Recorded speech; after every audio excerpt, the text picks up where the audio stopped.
मेरे प्रिय भक्तों, मैं श्री कृष्ण आपके समक्ष पुनः उपस्थित हूँ उस महान कथा महाभारत के सप्तम भाग को सुनाने के लिए, जो धर्म, शांति और युद्ध के बीच के नाजुक संतुलन को उजागर करती है।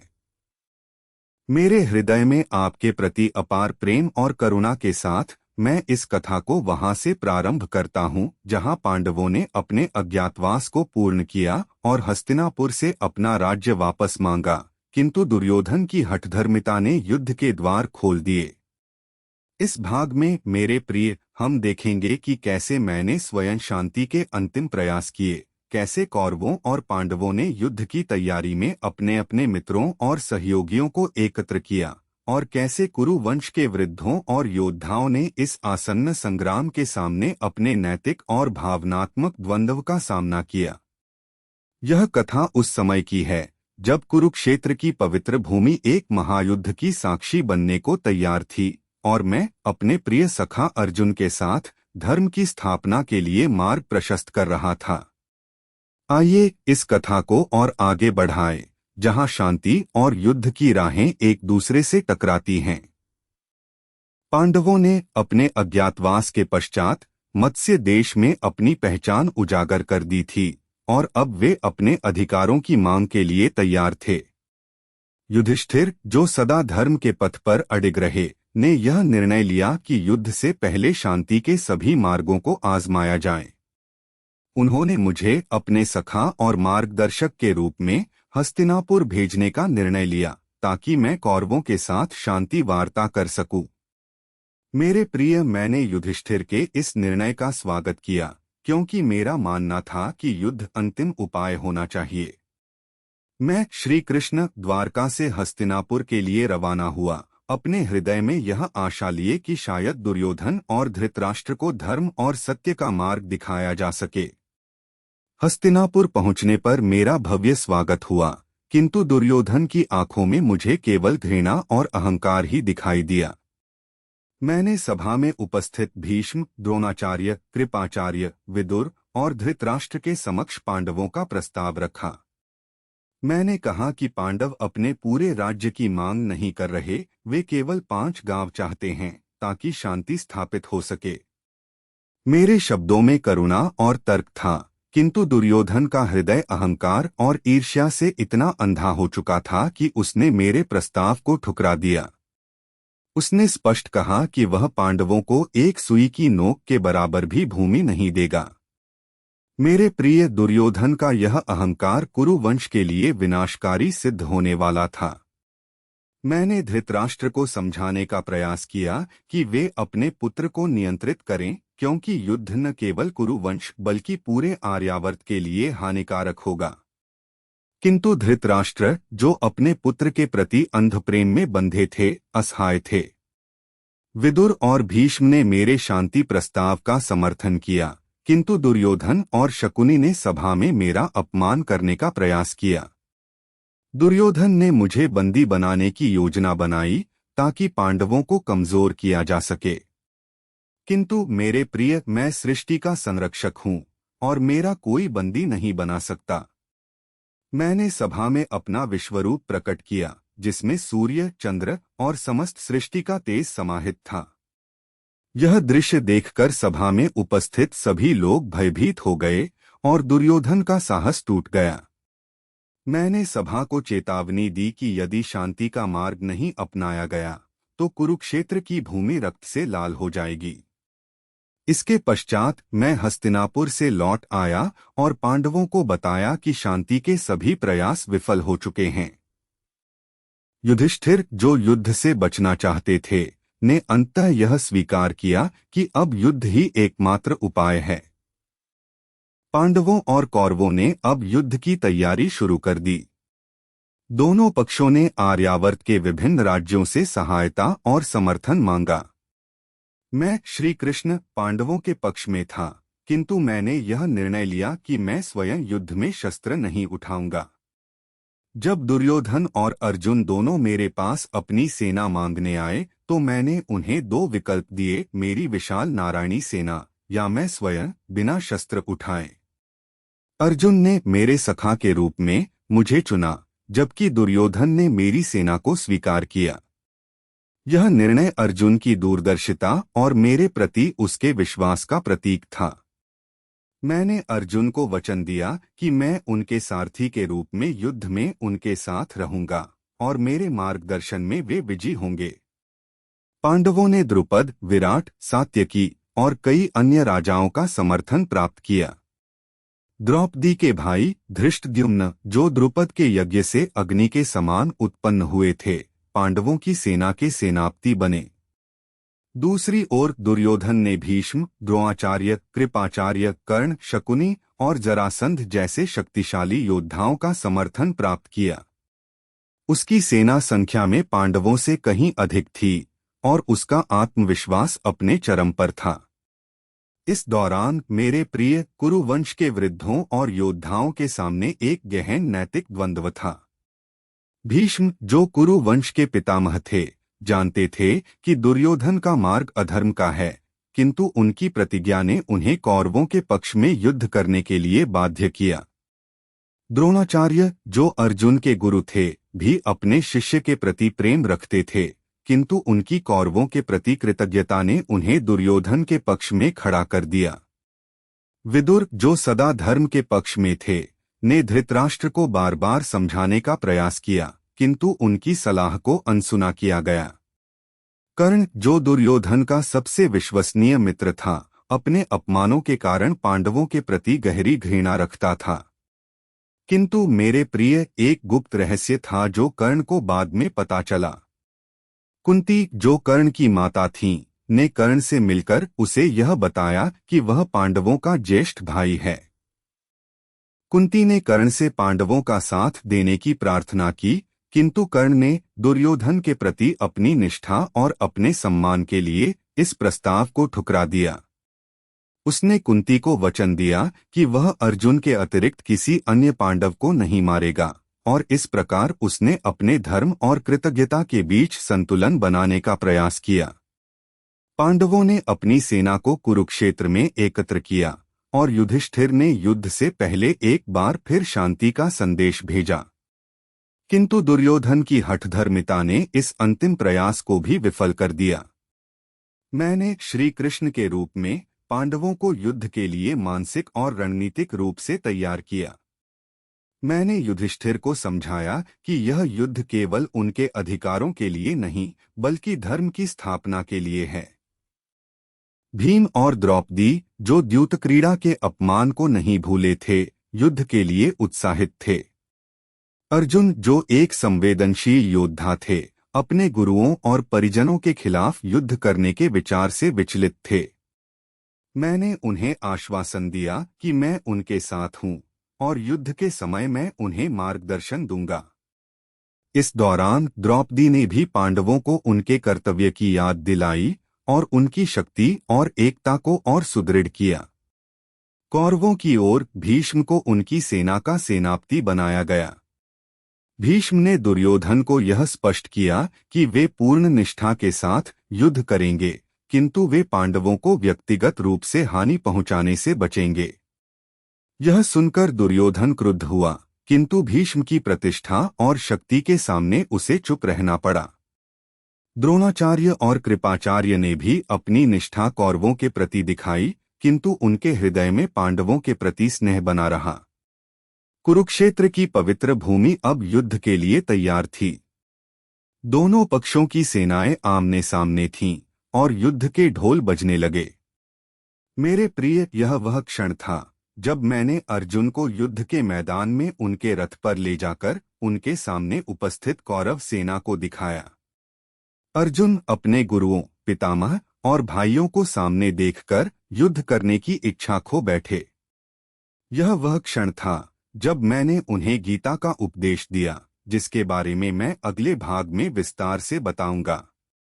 इस भाग में मेरे प्रिय, आपने देखा कि कैसे मैंने शांति के अंतिम प्रयास किए, कैसे कौरवों और पांडवों ने अपनी सेनाएं एकत्र कीं और कैसे कुरु वंश के योद्धाओं ने अपने नैतिक द्वंद्व का सामना किया। मैं श्री कृष्ण इस कथा को और आगे ले जाऊंगा जब आप मेरे समक्ष अष्टम भाग सुनने की इच्छा प्रकट करेंगे। तब तक मेरे शांति प्रयासों, पांडवों की एकता और कुरुक्षेत्र की तैयारियों पर चिंतन करें। यह कथा हमें सिखाती है कि धर्म का मार्ग कठिन हो सकता है, किंतु वह सदा सत्य की ओर ले जाता है।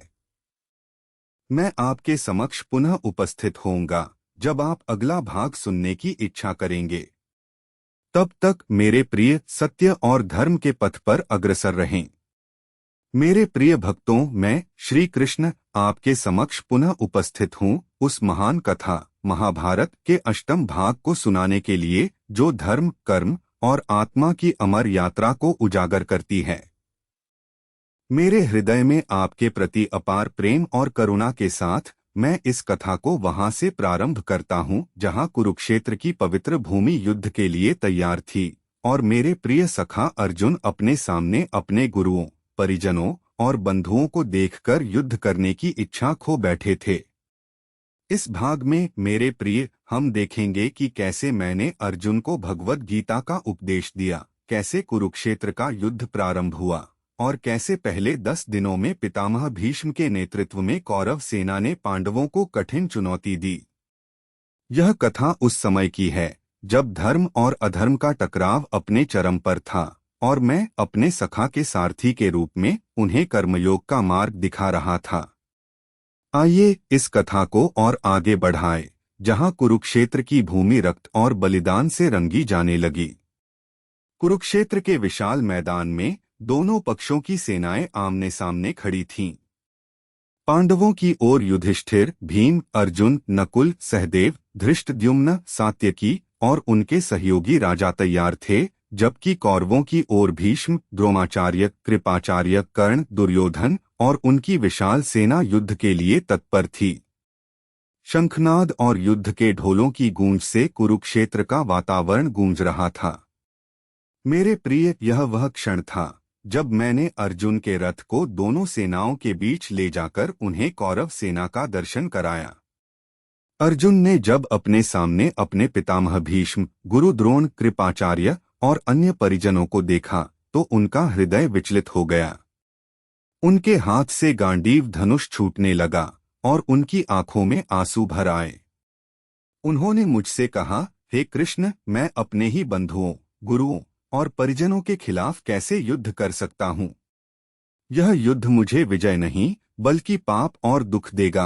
अर्जुन की यह दुविधा देखकर मैंने श्री कृष्ण के रूप में उन्हें गीता का उपदेश देना प्रारंभ किया। मैंने उन्हें कर्मयोग, भक्ति योग और ज्ञान योग का गहन ज्ञान दिया। मैंने कहा, हे अर्जुन, आत्मा अमर है और यह शरीर केवल एक वस्त्र है। तुम्हें अपने कर्तव्य का पालन करना होगा, बिना फल की इच्छा किए। यह युद्ध धर्म की स्थापना के लिए है और तुम इसमें केवल एक निमित्त मात्र हो। मेरे इन शब्दों ने अर्जुन के मन को शांति दी और मैंने उन्हें अपना विश्वरूप दिखाया, जिसमें समस्त सृष्टि का तेज समाहित था। यह देखकर अर्जुन का भय और संशय दूर हो गया और उन्होंने युद्ध करने का संकल्प लिया। गीता के उपदेश के पश्चात युद्ध का प्रारंभ हुआ। भीष्म, जो कौरव सेना के सेनापति थे, ने पहले दिन से ही अपनी रणनीति को लागू किया। उनकी वीरता और युद्ध कौशल ने पांडव सेना को कठिन चुनौती दी। पांडवों की ओर धृष्टद्युम्न ने सेना का नेतृत्व किया और युधिष्ठिर ने अपनी बुद्धिमत्ता से रणनीति बनाई। भीम और अर्जुन ने अपने शौर्य का परिचय दिया, किंतु भीष्म की शक्ति के सामने पांडव सेना को भारी नुकसान उठाना पड़ा। पहले दिन कौरव सेना ने पांडवों पर भारी पड़त दिखाई दी और दुर्योधन को यह विश्वास हो गया कि उसकी विजय निश्चित है। किंतु मेरे प्रिय, मैंने पांडवों को सलाह दी कि वे धैर्य बनाए रखें, क्योंकि युद्ध लंबा और कठिन होने वाला था। दूसरे दिन अर्जुन ने अपनी धनुर्विद्या का प्रदर्शन किया और कौरव सेना को भारी क्षति पहुंचाई। उनके गांडीव से निकले तीरों ने कौरवों के योद्धाओं को भयभीत कर दिया।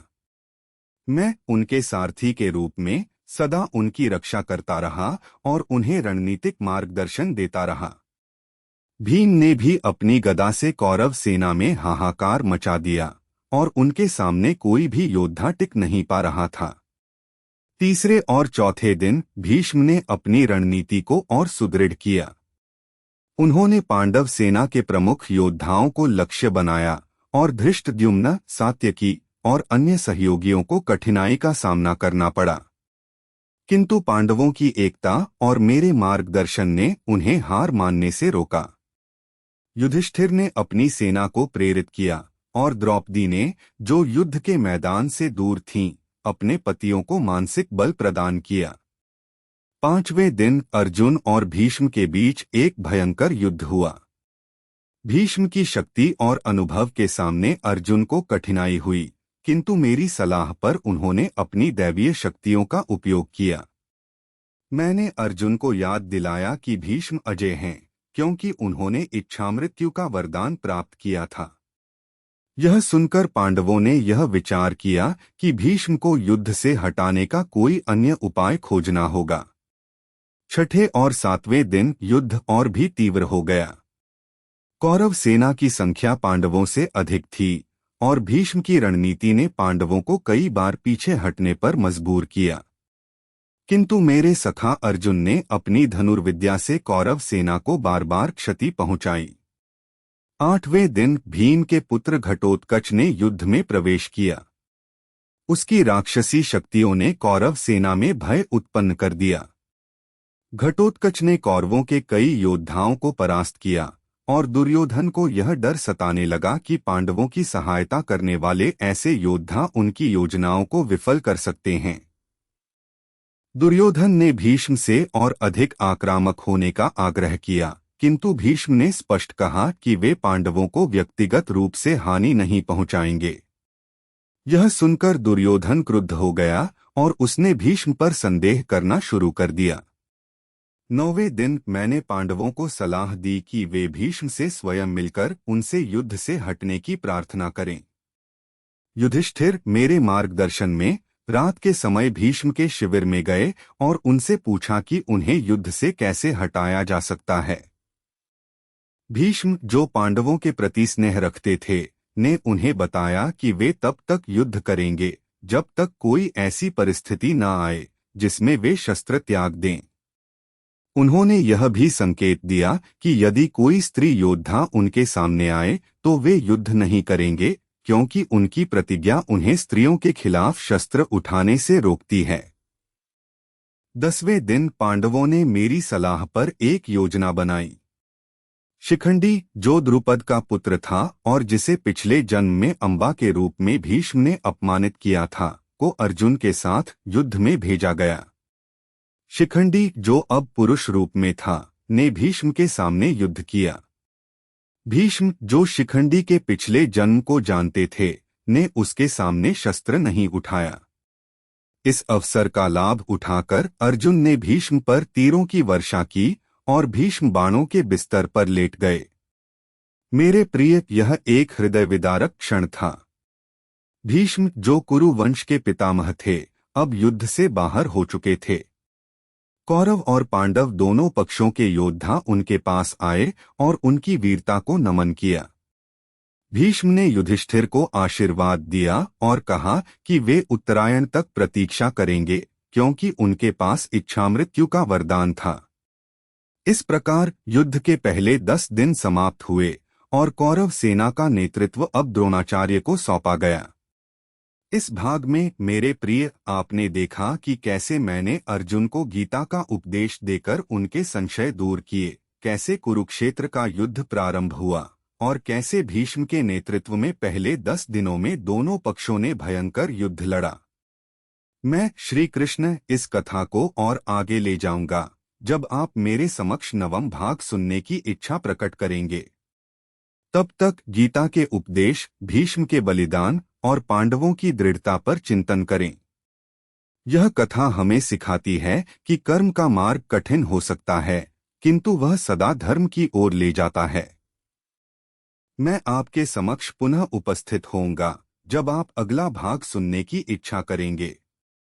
तब तक मेरे प्रिय, सत्य और कर्म के पथ पर अग्रसर रहें।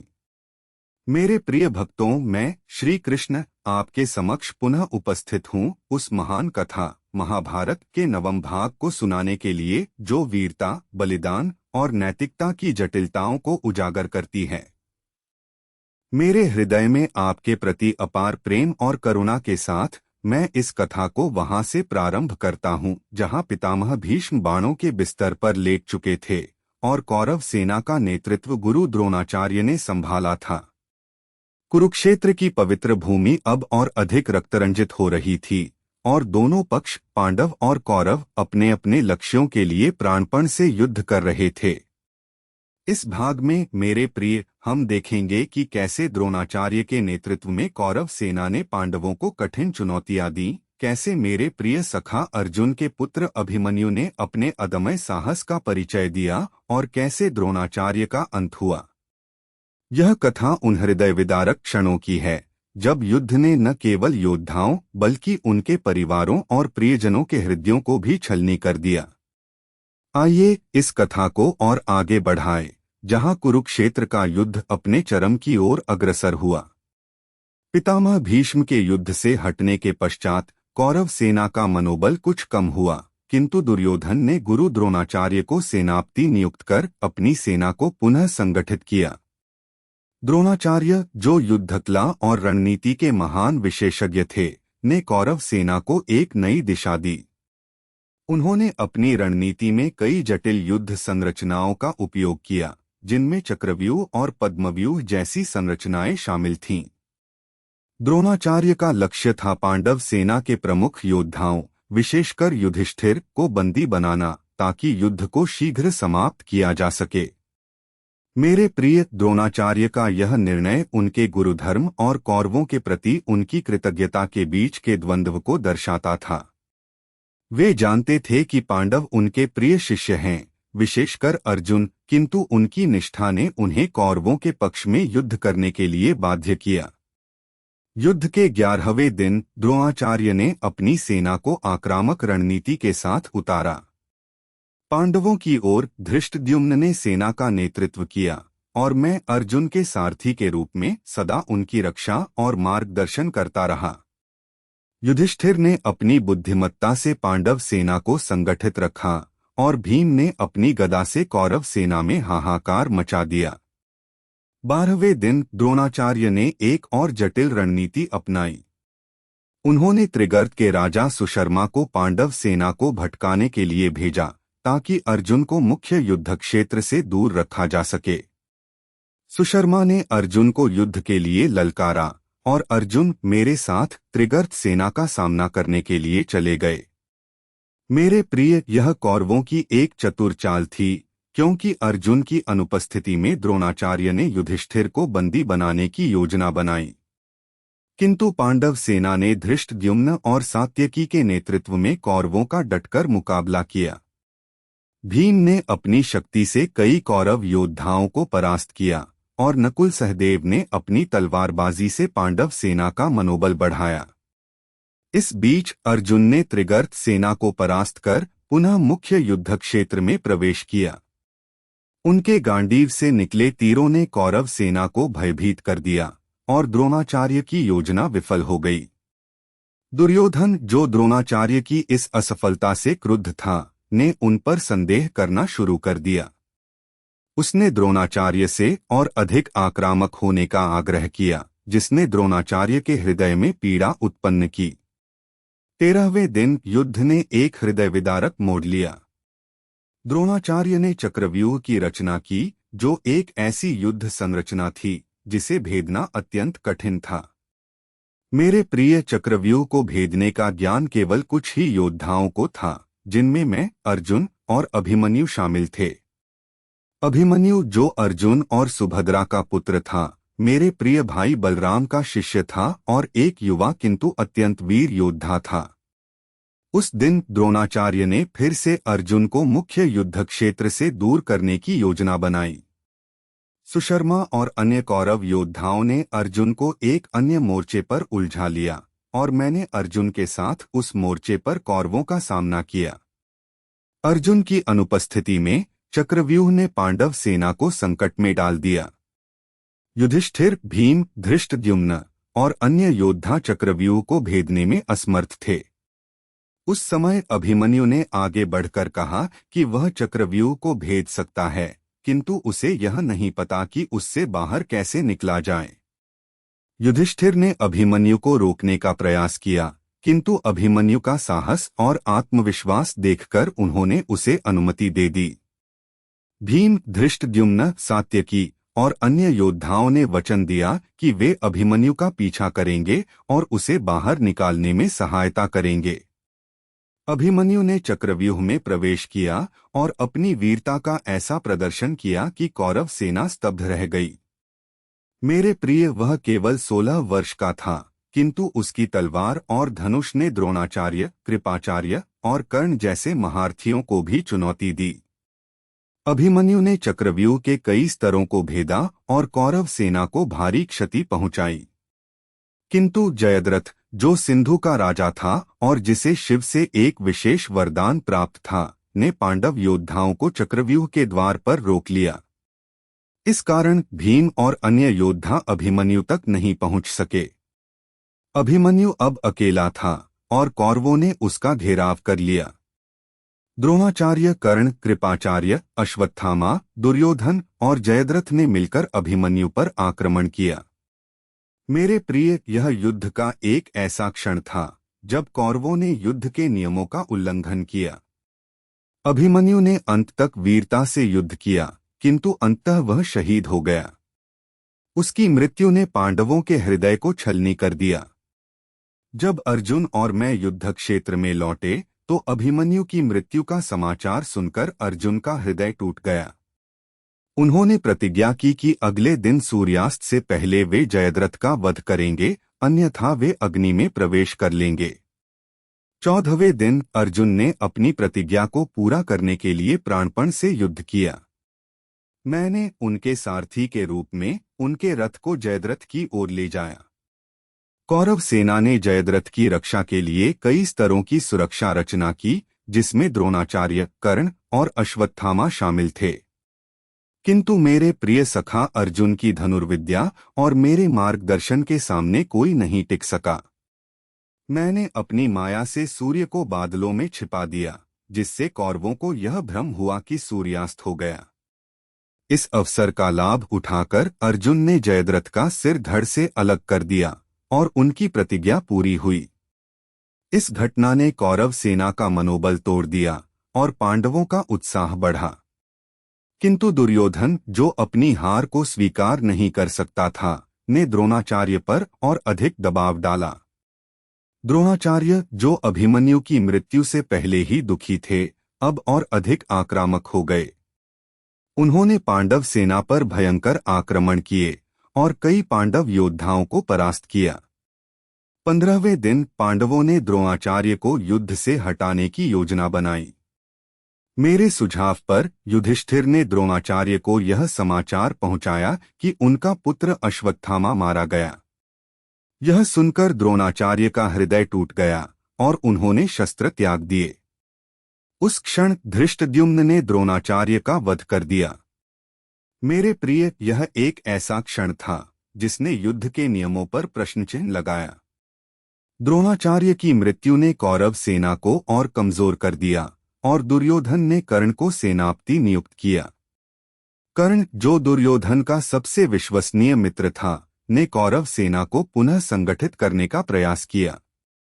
किंतु पांडवों का मनोबल अब अपने चरम पर था और वे युद्ध को अपने पक्ष में ले जाने के लिए तैयार थे। इस भाग में मेरे प्रिय, आपने देखा कि कैसे द्रोणाचार्य के नेतृत्व में युद्ध ने नया रूप लिया, कैसे अभिमन्यु के बलिदान ने पांडवों के हृदय को झकझोर दिया और कैसे द्रोणाचार्य का अंत हुआ। मैं श्री कृष्ण इस कथा को और आगे ले जाऊंगा जब आप मेरे समक्ष 10वां भाग सुनने की इच्छा प्रकट करेंगे। तब तक अभिमन्यु की वीरता, अर्जुन की प्रतिज्ञा और द्रोणाचार्य के पतन पर चिंतन करें। यह कथा हमें सिखाती है कि युद्ध में वीरता और बलिदान के साथ साथ नैतिकता की भी परीक्षा होती है। मैं आपके समक्ष पुनः उपस्थित होऊंगा जब आप अगला भाग सुनने की इच्छा करेंगे। तब तक मेरे प्रिय, धर्म और साहस के पथ पर अग्रसर रहें।